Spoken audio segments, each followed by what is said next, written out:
Today I will be showing you how to make a personal cookie. First, add 2 tablespoons of melted butter into your bowl.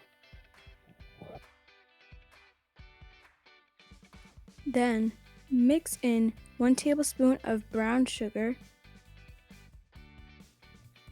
1 tablespoon of sugar,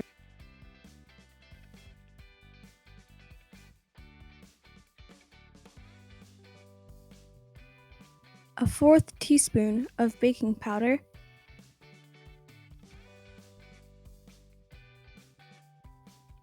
a pinch of salt,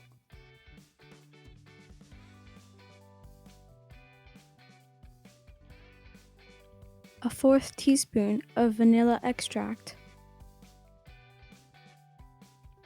3 tablespoons of flour,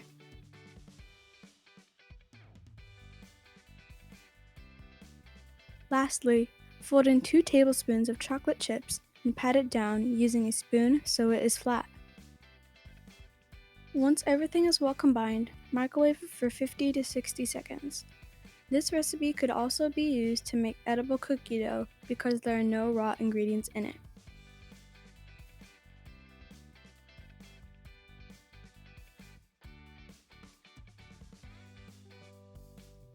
Make sure to clean up your mess and let the cookie cool before eating it. And that is how you make a personal cookie. Thank you so much for watching, and I hope you enjoy your special treat.